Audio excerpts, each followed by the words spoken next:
मुझे slip disc है, ये दर्द कब ठीक होगा, कहीं ये ज़िंदगी भर तो नहीं रह जाएगा। अगर हम सच्ची बात करें तो ये डर सब लोगों को अंदर ही अंदर परेशान करता है, खास करके तब जब ये जल्दी जारा ना हो, कुछ हफ्ते रुक जाए तो। लोग ये सोचने लगते हैं कहीं ऐसा तो नहीं होगा कि पूरी ज़िंदगी इसी दर्द के साथ गुजारनी पड़े हमें। और सच बोले तो ये सवाल बिल्कुल नेचुरल है। मैं आपसे सीधी बात करता हूँ, ज़्यादातर डिस्क और एनुलर टेयर का दर्द 2 से 3 महीने के अंदर ठीक हो जाता है और ये दर्द परमानेंट नहीं रहता है। टाइम के साथ सही मूवमेंट और सही गाइडेंस के साथ majority of the people get better. Pain के ज़्यादा देर तक रहने का मतलब ये नहीं है कि डैमेज बढ़ता जा रहा है।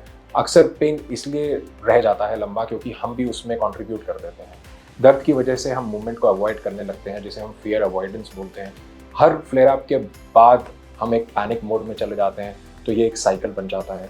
बहुत बार हम नेगेटिव थिंकिंग करने लगते हैं, जिसे मेडिकल भाषा में कैटास्ट्रोफाइजेशन भी कहा जाता है। उसके अलावा अगर हम खाली दवाइयों पर निर्भर करें कि दर्द बढ़ा दवाई खा लो और एक पैसिव अप्रोच ले लें rather than focusing on functional rehab, तो ये भी एक नेगेटिव प्रेडिक्टर है। रिसर्च हमें ये बताती है कि ये सारे पॉइंट्स जो मैंने अभी बोले, ये सब एक नेगेटिव प्रेडिक्टर है, यानी कि आपकी स्लो रिकवरी के एक चिन्ह है। पेन आता है, घबराहट बढ़ जाती है, सब कुछ बंद हो जाता है, मूवमेंट कम हो जाती है, बॉडी स्टिफ हो जाती है, पेन और ज़्यादा महसूस होने लगता है, फिर लगता है कि जैसे मैं खराब होते जा रहा हूँ।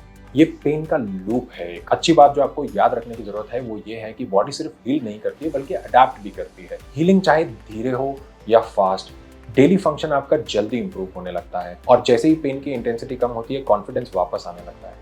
रिकवरी इस प्रॉब्लम में बिल्कुल एक स्ट्रेट लाइन की तरह नहीं होती है, जैसे हमने पहले भी बोला, ऊपर नीचे हो सकती है। तो इसलिए अगर पेन हो तो उसका मतलब ये नहीं है कि आपका फ्यूचर बिल्कुल बर्बाद हो गया है। ऐसी डिस्क बल्ज और स्लिप डिस्क से रिलेटेड और जानकारी के लिए हमसे जुड़े रहिएगा।